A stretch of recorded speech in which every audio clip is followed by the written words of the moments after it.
The hunger was almost unbearable as Fiona Wright collapsed against the rough wooden wall of the barn, her vision blurring at the edges as she pressed a trembling hand to her hollow stomach. 3 days without food had weakened her body, but her spirit remained unbroken as she stared defiantly at the locked door that kept her prisoner on the Blackburn ranch in Arizona Territory. 1876. Fiona had never imagined her life would lead to this moment. At 22, she had grown up the daughter of a shopkeeper in Boston, educated and articulate, with dreams that stretched far beyond the confines of her father's small general store.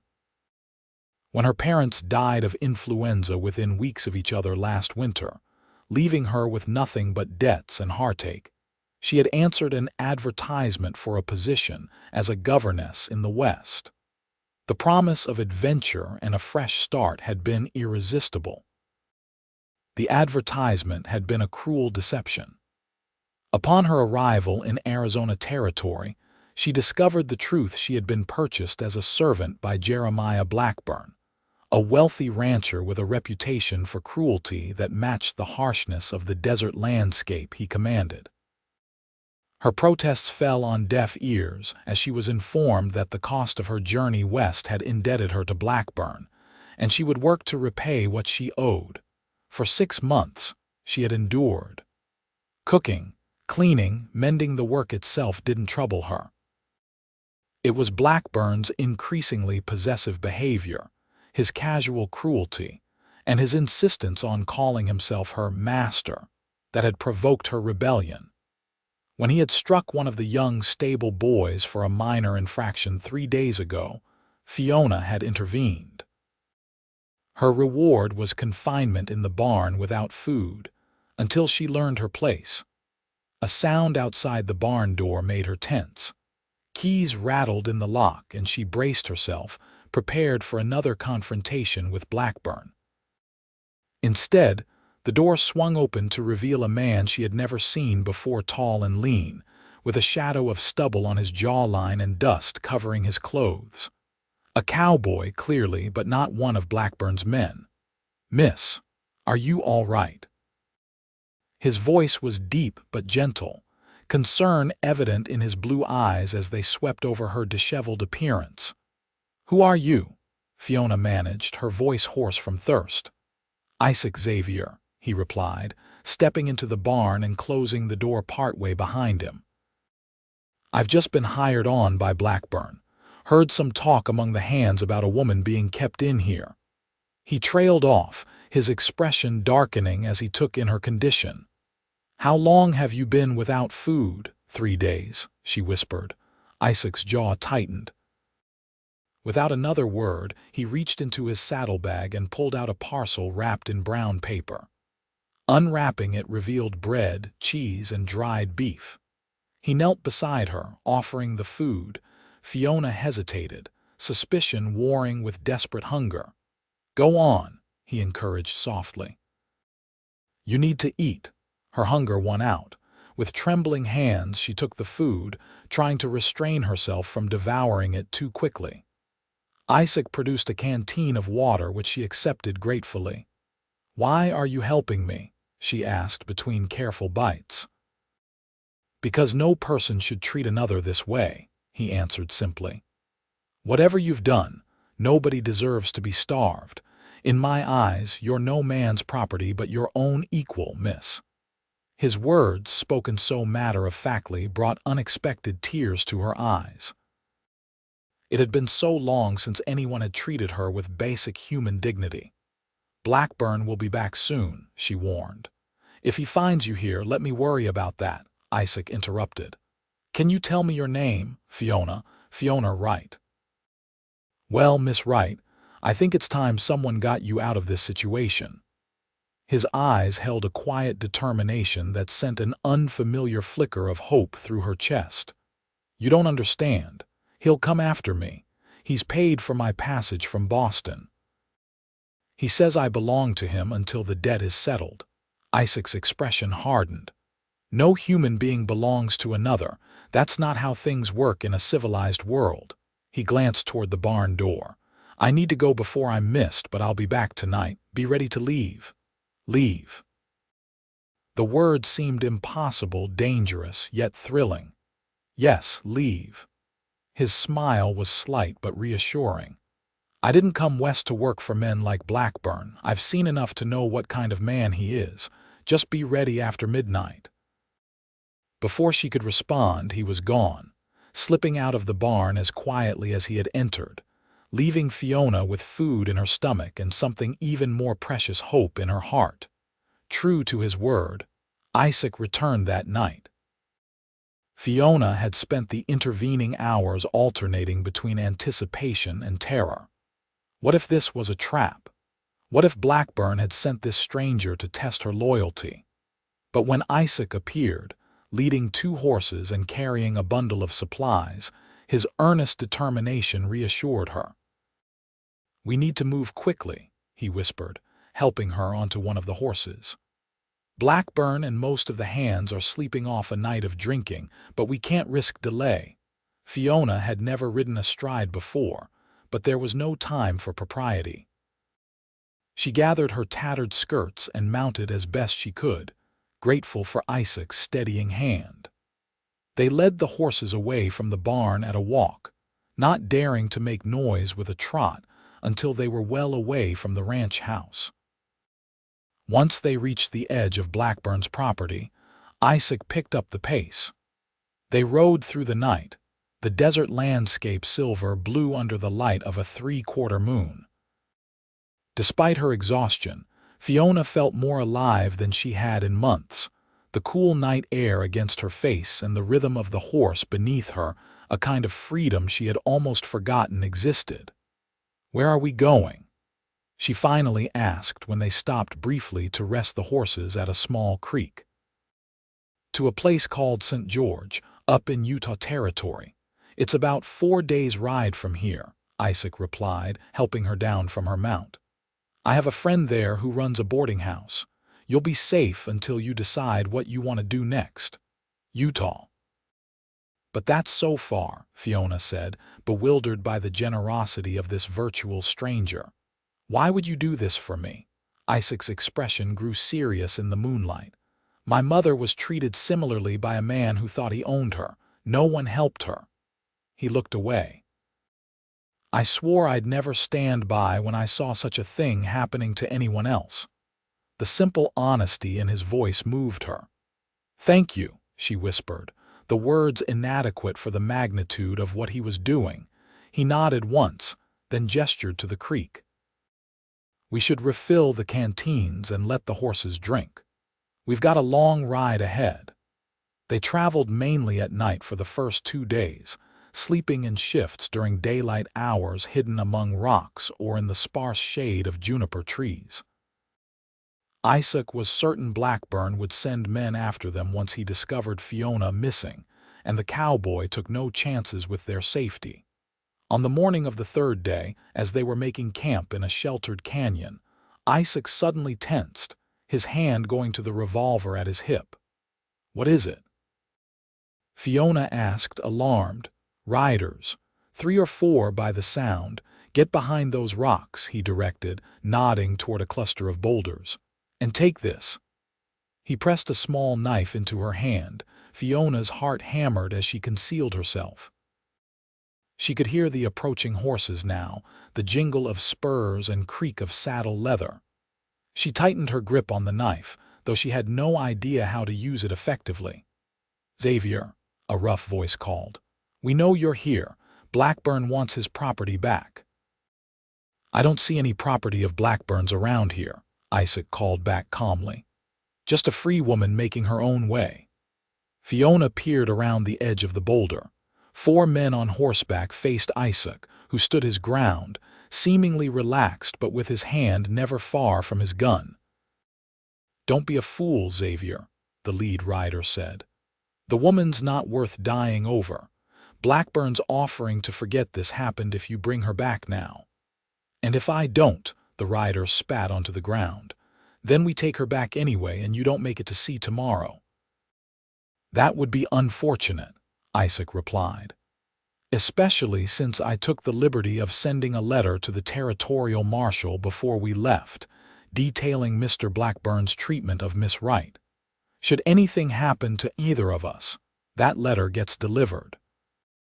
Fiona couldn't tell if he was bluffing, but the riders exchanged uncertain glances.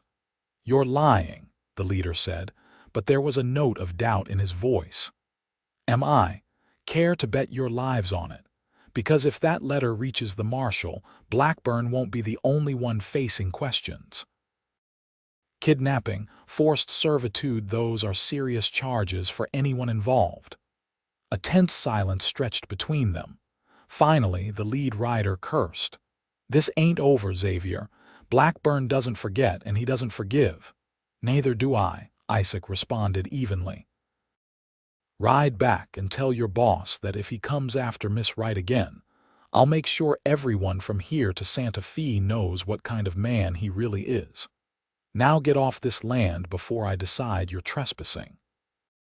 To Fiona's amazement, the men turned their horses and departed, though not without venomous glares and muttered threats. When they were well out of sight, she emerged from her hiding place, trembling with residual fear and relief. "Did you really send a letter to the marshal?" she asked. Isaac's grim expression softened. "No, but they don't know that. We should move on quickly, though. They might come back with reinforcements once they've thought it through." They abandoned their plan to rest for the day, instead pushing on northward despite the growing heat. By midday, the sun beat down mercilessly, and Fiona, still weak from her days without food, began to sway in the saddle. "We need to find shelter," Isaac said, noticing her condition. "There's a trading post about an hour's ride from here. We can rest there until evening." The trading post turned out to be a ramshackle building nestled against a red rock outcropping. A weathered sign proclaimed it Hammond's Goods and Supplies, though it looked as if very few supplies had been restocked in recent years. The proprietor, a grizzled old man with one cloudy eye, regarded them suspiciously when they entered, but softened slightly when Isaac placed coins on the counter for water, food, and the use of a back room to rest in. "Don't get many travelers this time of year," the old man commented, pocketing the money. "Rooms back there. Got a cot and a chair, not much else. There's a pump out back for water." "It's perfect, thank you," Fiona said sincerely. Any shelter from the sun and any chance to rest felt like luxury. The back room was small and dusty, with a single high window that let in shafts of light. Isaac insisted Fiona take the cot while he sat in the chair, his hat pulled low over his eyes but his posture still alert. "You should rest too," she told him. "You've barely slept these past days." "I'll sleep when we reach St. George," he replied, but his voice was weary. Fiona studied him in the dim light. His profile was strong and defined, with a straight nose and firm jaw partially hidden by stubble that was now closer to a short beard. His eyes, when open, were a striking blue against his sun-darkened skin. There was something inherently trustworthy about his face, she thought, or perhaps it was his actions that colored her perception. "Why did you come to work for Blackburn in the first place?" she asked, curiosity overcoming her fatigue. Isaac was quiet for a moment. "I'm looking for someone," he finally said. "My sister. She came west about 2 years ago with a man she thought she loved. He turned out to be no good, abandoned her somewhere in this territory. I've been trying to find her, taking work where I can while I search." "I'm so sorry," Fiona said softly. "What's her name? Perhaps I might have heard something at Blackburn's. Isabella Xavier. She'd be 20 now." His voice held a carefully controlled pain that made Fiona's heart ache for him. She shook her head regretfully. "I never heard that name, but I wasn't allowed much contact with people outside the ranch." Isaac nodded as if he'd expected as much. "I'll find her eventually, just have to keep looking." Fiona wanted to offer him comfort, to tell him she would help in his search if she could. but exhaustion was pulling her under. Her last thought before sleep claimed her was how strange it was that this man who carried his own heavy burden had still stopped to help her with hers. When she woke, the light through the window had changed, taking on the golden quality of late afternoon. Isaac was no longer in the chair. Alarmed, Fiona sat up quickly, only to relax when she heard his voice conversing quietly with the proprietor in the main room. She straightened her dress as best she could and tried to smooth her tangled hair before joining them. Both men turned as she entered, and she was struck again by how Isaac's eyes seemed to brighten when they landed on her. "Feel better?" he asked. "Much," she confirmed. "Thank you for letting me sleep. Mr. Hammond here says there's been riders asking about us at trading posts along the trail," Isaac informed her, his expression serious. "Blackburn's cast a wide net." The old man nodded. "3 men came by about an hour ago. Didn't say much, just described a man and woman on horseback and asked if I'd seen you." "What did you tell them?" Fiona asked, her mouth suddenly dry with fear. Hammond's weathered face creased in a wry smile. "Told him the only folks I'd seen in days was a family with 4 young uns headed for California. They didn't seem like the type to take no for an answer, so I figured a lie would send them west instead of north." "Thank you," Isaac said, genuine gratitude in his voice. "We're in your debt." The old man waved away the thanks. "Don't much care for Blackburn or his type. Man who treats folks like property ain't a man at all in my book." He pulled a package wrapped in brown paper from beneath the counter. "Put some food together for you. Should last a couple days if you're careful with it." Isaac tried to pay him, but Hammond refused. "Consider it my contribution to Blackburn's aggravation," he said with a chuckle. They left as the sun was setting, Hammond's directions guiding them to a little-used trail that would take them north while avoiding the main routes where Blackburn's men might be watching. The night was cooler than previous ones, with clouds occasionally obscuring the stars. Fiona wrapped her thin shawl more tightly around her shoulders as they rode. "Are you cold?" Isaac asked, noticing the gesture. "A little," she admitted. "It's nothing I can't bear." Without hesitation, he guided his horse alongside hers and removed his coat, draping it around her shoulders. The wool was warm from his body and carried his scent: leather, horses, and something distinctly male but not unpleasant. "What about you?" she protested. "I'm used to the cold," he replied with a slight smile. "Spent 2 winters trapping in Montana territory before coming south." The coat enveloped her like an embrace, its weight and warmth incredibly comforting. "Thank you," she said softly. It seemed she was always thanking him, always in his debt, yet he never acted as if she owed him anything. They rode in companionable silence for a while, the only sounds the steady rhythm of hoofbeats and the occasional call of a night bird. Fiona found herself studying Isaac's profile in the intermittent moonlight, admiring the quiet strength he projected.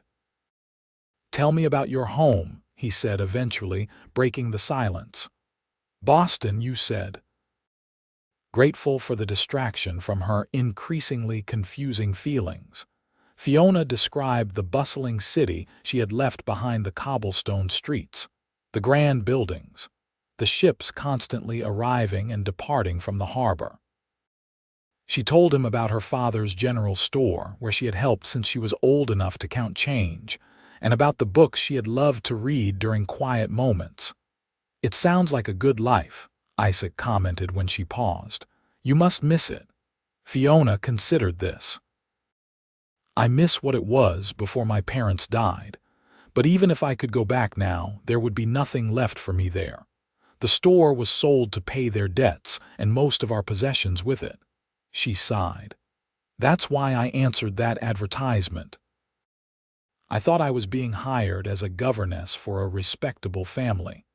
By the time I realized the truth, I was already here with no money to return east." Isaac's expression darkened. Blackburn should be held accountable for such deception. It's no better than slavery, bringing women west under false pretenses and then claiming they're indebted. Is it common? Fiona asked, her stomach knotting at the thought of other women in similar situations. More common than it should be, he acknowledged grimly. The law looks the other way too often, especially when the men responsible have money and influence. They lapsed into silence again, each lost in their own thoughts as they followed the narrow trail through terrain that grew increasingly rugged. They were entering the edges of what Isaac called canyon country, a maze of red rock formations, deep gorges, and twisted junipers clinging to seemingly barren soil.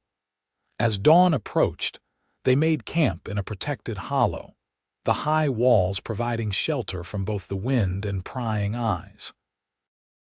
Isaac tended the horses while Fiona laid out some of the food Hammond had provided: jerky, hardtack, and dried apples. "It's not much of a meal," she apologized as they sat together near a small, smokeless fire Isaac had built.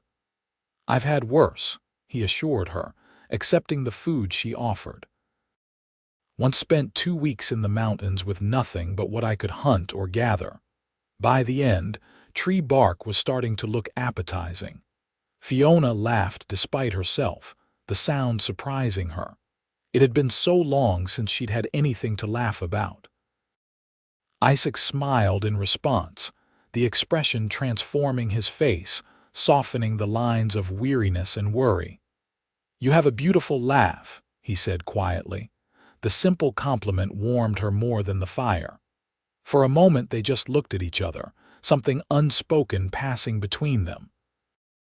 Then Isaac cleared his throat and returned his attention to his food. "We should reach St. George by tomorrow evening if we make good time," he said. "My friend Martha runs a respectable boarding house there. She'll give you a place to stay while you decide what you want to do next." The reminder that their journey together was nearly over filled Fiona with an unexpected melancholy. "And what will you do?" she asked. "Continue searching for your sister?" Isaac nodded. "I've heard rumors of a settlement further north where a man matching the description of the one she left with was seen. It's worth investigating." "I wish I could help," Fiona said earnestly. His eyes met hers again, warm with appreciation. "You have your own life to rebuild now." "That's help enough knowing I've done some good in this world." Later, as Fiona tried to sleep on the hard ground, she found her thoughts constantly returning to Isaac. His kindness, his integrity, his quiet strength, these qualities had become a lifeline for her over the past days. The idea of continuing without him beside her left her feeling strangely bereft. "It's just gratitude," she told herself firmly. "Natural to feel attached to someone who saved you from a terrible situation. It would pass, surely, once she was established in St. George and building a new life for herself." Yet even as she rationalized her feelings, Fiona knew there was something more growing between them, fragile and undefined, but undeniably real. The final day of their journey brought them into the spectacular terrain of southwestern Utah Territory.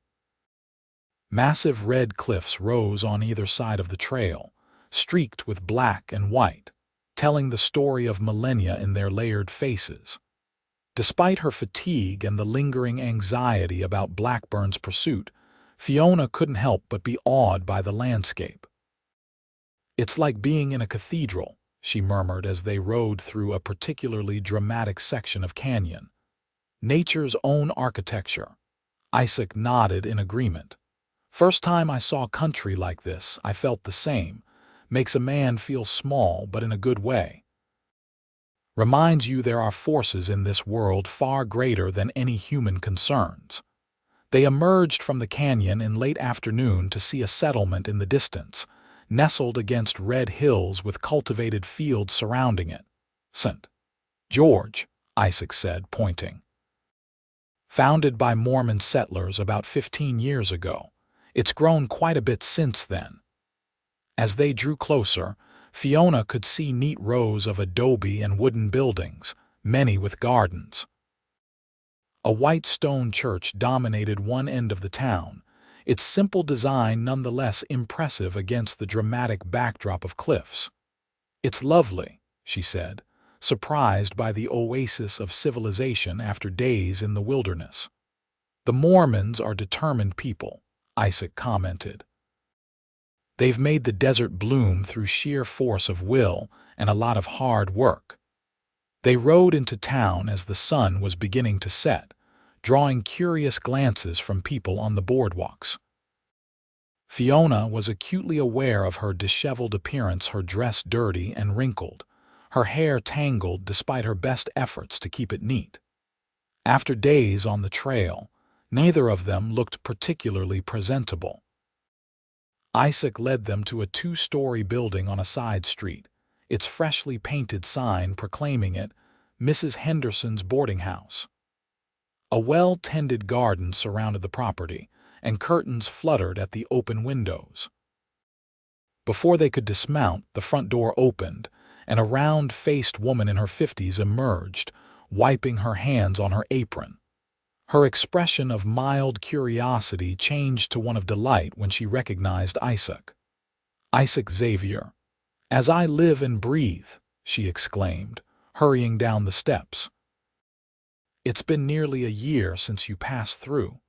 Isaac dismounted and greeted the woman with a warm hug. "Hello, Martha. You're looking well. And you're looking like you've been dragged through the desert backwards," she retorted good-naturedly before turning her attention to Fiona. "And who might this young lady be?" Isaac helped Fiona down from her horse, his hands strong and steady at her waist. The brief contact sent a flutter through her stomach that she tried to ignore. "This is Miss Fiona Wright," Isaac introduced her. "She's in need of a safe place to stay for a while. I was hoping you might have a room available." Martha's shrewd eyes took in Fiona's appearance and the obvious weariness in her face. Instead of the judgment Fiona feared, the older woman's expression softened with understanding. "Any friend of Isaac's is welcome here," she said, taking Fiona's hand. "Come inside, both of you. You look like you could use a hot meal and a proper bath." The interior of the boarding house was clean and comfortable, with simple furnishings and the delicious smell of cooking wafting from the kitchen. Martha led them to a small private dining room off the main area, insisting they sit while she brought them food. "I can't thank you enough for your hospitality," Fiona said when the woman returned with plates of stew, fresh bread, and cups of hot coffee. "No need for thanks, dear," Martha replied, setting the food before them. "Isaac has done me and mine plenty of good turns over the years. Now eat, both of you, before you fall over from exhaustion." The food was the best Fiona had tasted in months, hearty and flavorful after days of trail rations. She ate with genuine appreciation, while Martha bustled about, preparing a room for her and sending a young boy to take care of their horses. When they had finished eating, Martha showed Fiona to a small but immaculate bedroom on the second floor. A copper tub had already been placed in the center of the room, with steam rising invitingly from the water. "Take your time," Martha told her, placing a stack of clean towels and a simple cotton nightgown on the bed. "Those are my daughter's clothes. She's married and living in Salt Lake City now. They should fit you well enough until we can get you something proper tomorrow."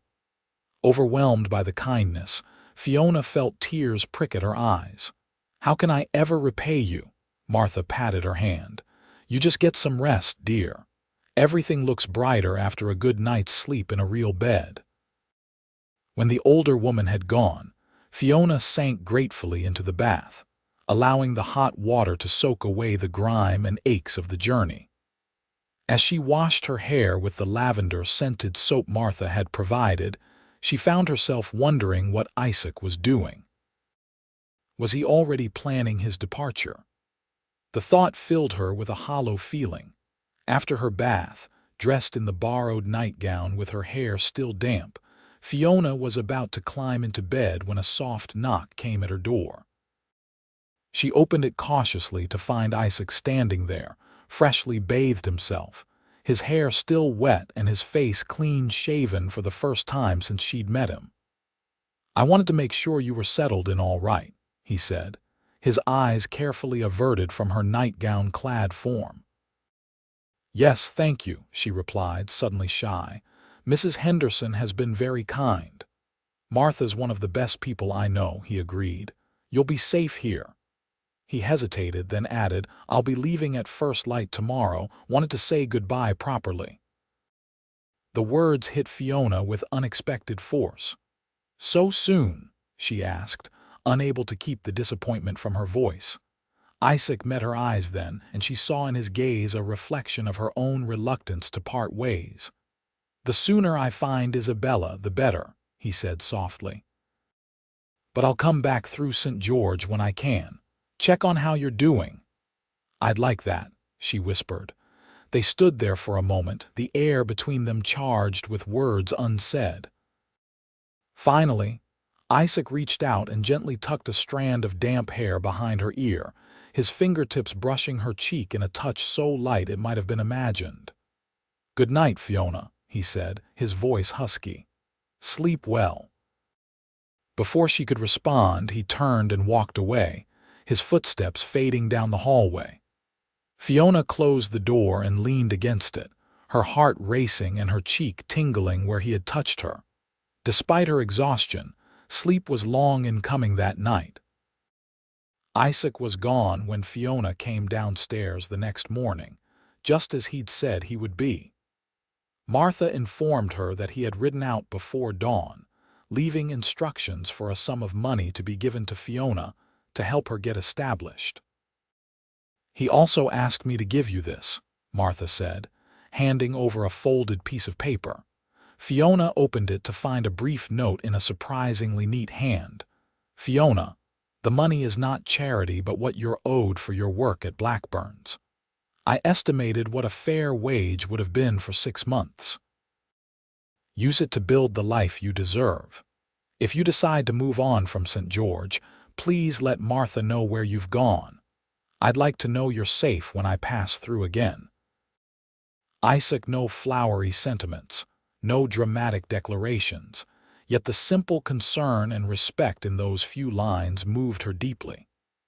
He had not only rescued her, but had thought about how to preserve her dignity and independence afterward.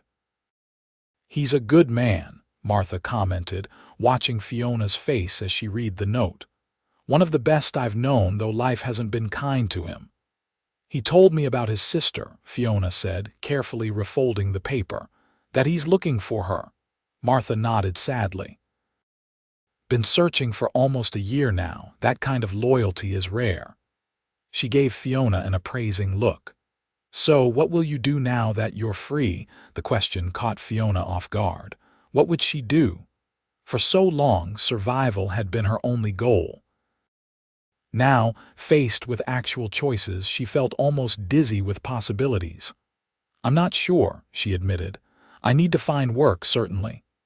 "Well, there's no rush to decide," Martha assured her. "The room is paid for a month thanks to Isaac. In the meantime, I could use some help around the boarding house if you're interested. The pay's not much, but it would give you time to consider your options." Fiona accepted gratefully, and the days settled into a comfortable routine. She helped Martha with cleaning, cooking, and tending to the needs of the other boarders. The work was honest and straightforward, and Martha proved to be not only a kind employer but also a valuable friend, teaching Fiona about life in the West with patience and humor. St. George itself was a revelation, a community where people worked together, where neighbors knew each other by name, and where a woman alone could walk down the street without fear of harassment. It was nothing like the rough mining towns Fiona had passed through on her journey west, nor was it like Blackburn's isolated ranch with its atmosphere of tension and cruelty. As the weeks passed, Fiona began to build a life for herself. She opened a small account at the local bank with the money Isaac had left her. She made friends among the townspeople, particularly with Sarah Johnson, the young widow who ran the millinery shop, and with Reverend Parker and his wife, who welcomed her into their congregation without prying into her past. But despite the growing contentment she found in St. George, thoughts of Isaac were never far from her mind. She found herself scanning the street whenever a rider came into town, hoping to see his familiar figure. At night, she often reread his note, the paper growing soft with handling. "You're sweet on him, aren't you?" Martha asked one evening as they sat on the porch shelling peas. 3 months had passed since Isaac had ridden away. Fiona felt heat rise in her cheeks. "I barely know him," she protested weakly. Martha chuckled. "Sometimes you know a person's heart in a few days better than others you've known for years. The way that man looked at you told me everything I needed to know." "How did he look at me?" Fiona couldn't help asking. "Like you were water in the desert," Martha replied simply. The words kindled a warmth in Fiona's chest that remained with her as summer faded into fall. She had fully embraced her new life in St. George, accepting a position teaching at the small school 3 days a week while continuing to help Martha with the boarding house. The nightmares about Blackburn had grown less frequent, though she still sometimes woke in the night with her heart racing, certain she could hear the sound of his angry voice. It was on a crisp October morning, as Fiona was sweeping the boarding house porch, that she looked up to see a familiar figure riding down the street. For a moment, she couldn't move, the broom frozen in her hands as Isaac Xavier dismounted in front of the boarding house. He looked thinner than when she'd last seen him, with new lines etched around his eyes, but the smile that spread across his face when he saw her transformed his weary features. "Fiona," he said, climbing the steps to stand before her. "You look—" He seemed at a loss for words as he took in her healthy appearance, the new dress she wore, her hair neatly pinned up. "Well," she finished for him, unable to suppress her own smile. "I look well." As opposed to half-starved and terrified, his laugh was warm and genuine. "I was going to say beautiful, but well works too." The compliment brought color to her cheeks. Before she could respond, the front door opened, and Martha appeared, her face lighting up at the sight of their visitor. "Isaac Xavier, finally decided to grace us with your presence again," she exclaimed, pulling him into a hug. Come inside. You look like you could use a decent meal and some of my coffee." Isaac allowed himself to be ushered into the house, though his eyes lingered on Fiona as he passed. She followed, her heart beating a rapid tattoo against her ribs, questions tumbling through her mind. Had he found his sister? Why had he come back? How long would he stay? Martha settled them in the dining room with coffee and fresh baked bread while she bustled about preparing a more substantial meal. When they were alone, a moment of awkward silence fell between them. "How have you been?" they both asked simultaneously, then laughed, the tension broken. "Ladies first," Isaac said, his eyes warm as they rested on her face. Fiona told him about her life in St. George, her teaching position, her work at the boarding house, the friends she had made. She spoke of the community events she had participated in, of learning to ride properly, of the small garden plot behind the boarding house where she grew herbs and flowers. "It sounds like you've made a real home here," Isaac commented when she paused for breath. There was something in his voice, approval mixed with what might have been wistfulness. "I have," she agreed. "Thanks to you." She hesitated, then asked the question foremost in her mind. "Did you find your sister?"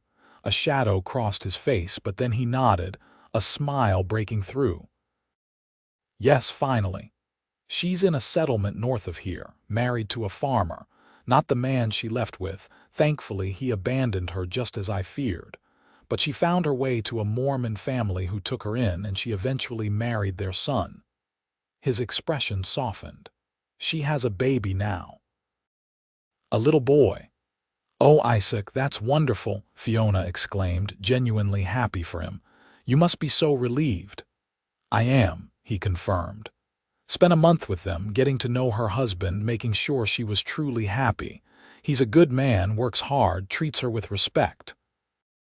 He took a sip of coffee. I promised to visit again in the spring when their second child is due. And now, Fiona asked, trying to keep her voice casual, what will you do now? Isaac set down his cup, his blue eyes meeting hers directly.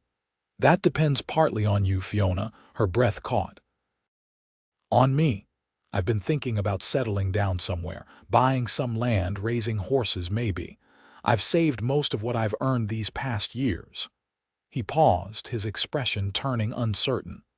The thing is, I've grown fond of this area. St. George seems like a good place for a man to put down roots. Fiona's heart leaped. It is, she agreed softly. A very good place. The question is, he continued, his voice dropping to match hers, would there be a place for me in your life if I were to stay? I know we didn't have much time together before, and you've built a good life here without me. But I haven't been able to stop thinking about you, Fiona. Every town I rode into, every new face I saw, I was always looking for yours. His honesty took her breath away. I've thought of you too, she admitted. Every day, I kept hoping you'd come back.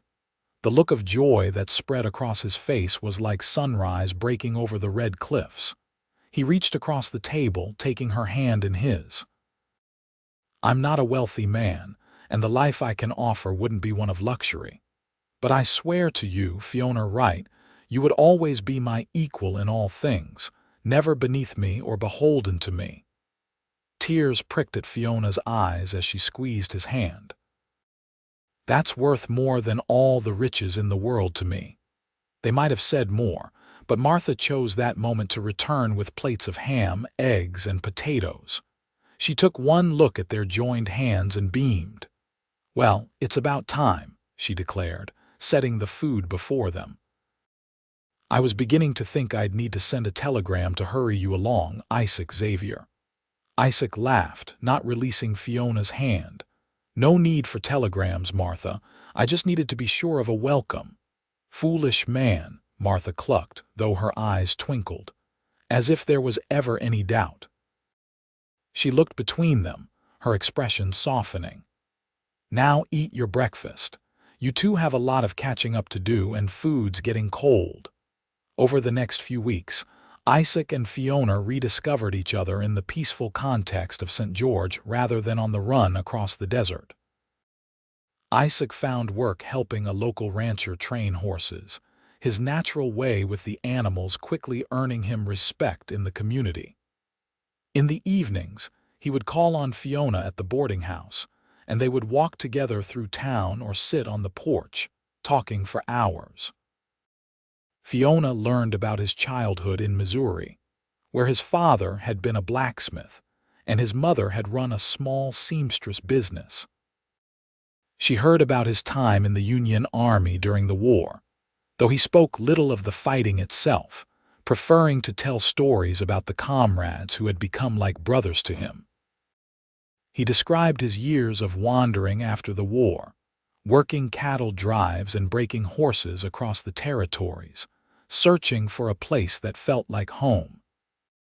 In turn, she shared more of her own story, her sheltered upbringing in Boston, her love of books and learning, her grief when her parents died so suddenly, leaving her alone in the world.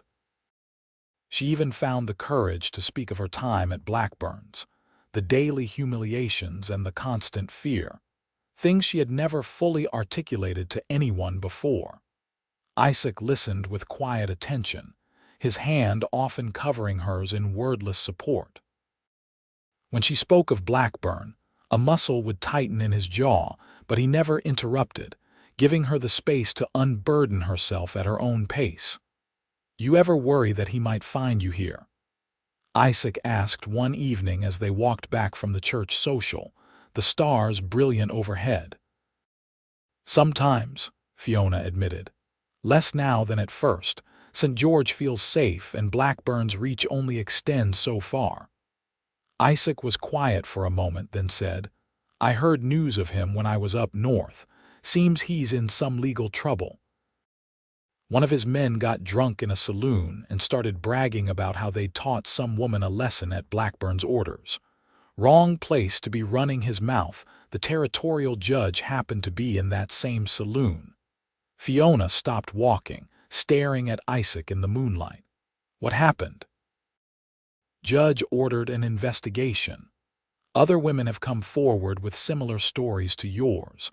Blackburn's facing charges of kidnapping, false imprisonment, even slavery." Isaac's expression was grim but satisfied. He won't be bothering anyone for a long while, if ever again. The news should have brought only relief, but Fiona found herself trembling, tears suddenly streaming down her face. Isaac immediately pulled her into his arms, holding her as the emotions she had kept carefully controlled for months finally broke free. "It's all right," he murmured against her hair. "You're safe now. He can't hurt you or anyone else anymore." "I know," she whispered through her tears. For so long I've been looking over my shoulder, afraid he would come for me, to know it's truly over." Isaac held her until the storm of emotion passed, his presence solid and comforting. When she finally pulled back, wiping at her eyes, he cupped her face gently in his hands. "Fiona Wright, I love you," he said simply. "I think I started falling in love with you the moment I saw you in that barn, still defiant despite everything you'd been through. I want to spend my life with you if you'll have me." Her heart seemed to stop, then race forward at his words. "I love you too," she replied, the truth of it washing through her like a cleansing wave. "So much." His kiss was gentle at first, then deepening as she responded, her arms slipping around his neck. When they finally parted, both breathless, Isaac rested his forehead against hers. "I want to do this properly," he said. "Court you like you deserve, not rush you because of what we've been through together." Fiona smiled, touching his cheek. "We've already seen each other at our worst and most vulnerable. That seems like a solid foundation to build on." He laughed softly. "You have a point. Still, what do you say to a proper courtship? Dinners, walks, church socials, all the things we missed out on." "I'd like that," she agreed, "though I already know my answer will be yes when you ask the question." His smile was brighter than the stars overhead. "I'll still enjoy hearing it when the time comes."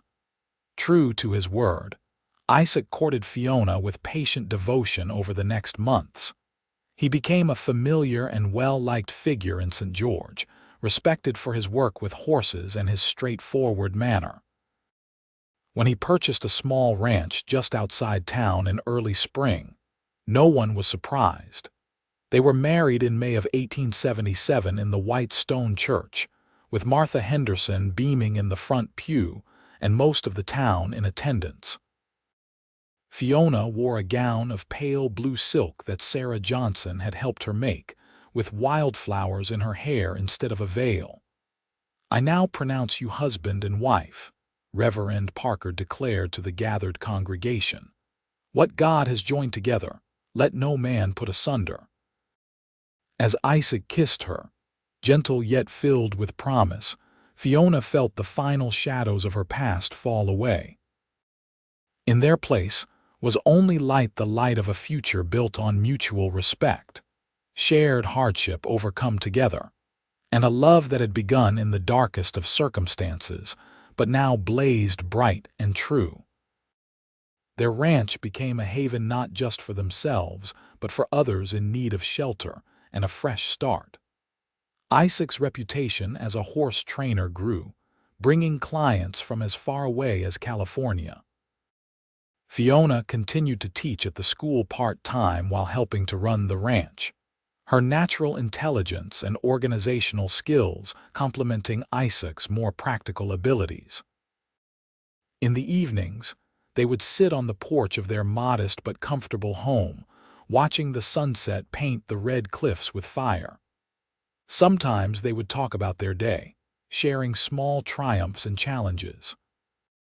Other times they would simply sit in companionable silence, content in each other's presence. "You ever regret it?" Isaac asked one such evening, a year after their wedding. "Staying here instead of going back east, you could have had a very different life." Fiona looked at him, at the man who had saved her in every way a person could be saved, not as a helpless damsel but as her own equal, with respect for her strength and dignity. She thought of their home, their growing ranch, the community they had become part of. She thought of the child growing beneath her heart, their first, whose arrival they were eagerly anticipating in the fall. "Not for a single moment," she replied truthfully. "This is exactly where I'm meant to be." Isaac's hand found hers, their fingers intertwining as they had that day in Martha's dining room. "Me too," he said softly. "After years of wandering, I finally found my home." As the last light faded from the sky, they remained on the porch, two people who had found in each other not just love but a profound respect and understanding. Their journey had begun in darkness, a locked barn, a starving woman, a man who recognized injustice and refused to look away, but had led them into a light brighter and more enduring than either could have imagined. In September of 1878, their son was born, James Matthew Xavier, named for both their fathers. He had Isaac's blue eyes and Fiona's determined spirit, and from his earliest days showed a natural affinity for horses that delighted his father. The ranch prospered under their joint care. Isaac's methods of training horses through patience rather than breaking their spirit gained him a reputation that spread throughout the territories. Fiona's garden expanded each year, her herbs and vegetables becoming known for their quality in St. George's small market. They welcomed a daughter 2 years later, Eleanor Martha Xavier, with her mother's auburn hair and her father's quiet, observant nature. Isaac doted on his children, reading to them every night and teaching them to ride almost as soon as they could walk. As the years passed, their home became a gathering place for friends and neighbors. Sunday dinners often found Martha Henderson at their table, along with Sarah Johnson and her new husband, and various other townspeople who had become part of their extended family. Occasionally, travelers would appear at their gate, men and women down on their luck, seeking work or simply a meal. None were ever turned away. Some stayed only briefly. Others remained for months, working alongside Isaac with the horses or helping Fiona with household tasks until they had saved enough to move on. "You can't save everyone," Martha commented one day after a particularly bedraggled young woman had been installed in their spare room, fed, and given clean clothes. "No," Fiona agreed, watching through the window as Isaac showed the woman's young son how to approach a colt. "But we can help those who cross our path. It's what Isaac did for me." "And look how well that turned out," Martha chuckled, patting Fiona's hand. "He found his heart's match and you found the strength that was in you all along." Fiona smiled, knowing it was true. The frightened, starving woman in Blackburn's barn seemed a lifetime away now, though she knew that experience would always be part of her. It had taught her resilience and compassion, and had led her to Isaac, the man who had seen her as a person deserving of dignity when others saw only property. In 1885, a letter arrived from Isabella, Isaac's sister, announcing that she and her family were moving to St. George. Her husband had inherited land nearby, and they were eager to be closer to Isaac and Fiona. The reunion of brother and sister after years of brief visits was joyous. their children immediately becoming fast friends and cousins. Life was not without its hardships. A drought in the late 1880s threatened their livelihood, forcing them to sell some of their stock to survive. A fever swept through St. George one winter, claiming several lives, including their dear friend Martha, whose loss left a hole in their hearts that never fully healed. But through it all, Isaac and Fiona faced each challenge together, as equals in all things. Their love, born in desperate circumstances, proved resilient enough to weather any storm. The respect and admiration that had first drawn them to each other only deepened with time and shared experience. On their 20th wedding anniversary, as they sat on the same porch that had witnessed so many quiet evenings together, Isaac presented Fiona with a small wooden box. Inside was a gold locket, simple but beautifully crafted. "Open it," he urged, his eyes crinkling at the corners with the smile lines that had deepened over the years. Inside was a tiny folded paper. Fiona recognized it immediately, the note he had left her all those years ago at Martha's boarding house. She looked up at him, surprised. "You kept it all this time?" she asked. "Martha gave it back to me before we got married," he explained. "Said you had treasured it, reading it so often the paper was wearing thin. I wanted you to have it back as a reminder of how far we've come." Tears blurred Fiona's vision as she carefully returned the paper to the locket and fastened it around her neck. "I love you, Isaac Xavier," she said softly, "more with each passing year." "And I love you, Fiona Xavier," he replied, taking her hand in his. "My equal, my partner, my heart." As the sun set over the land they had made their own, painting the sky in shades of orange and gold, they sat together in the comfortable silence of those who had built a lifetime of understanding between them.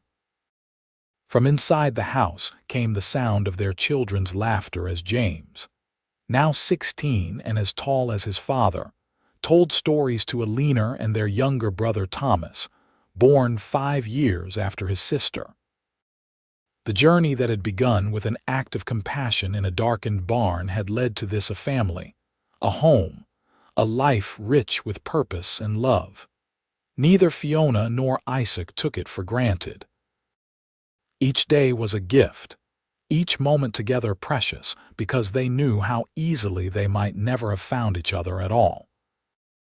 And if sometimes Fiona still woke in the night from dreams of hunger and confinement, Isaac was always there, his arms strong around her, his voice gentle as he reminded her that she was safe, she was free.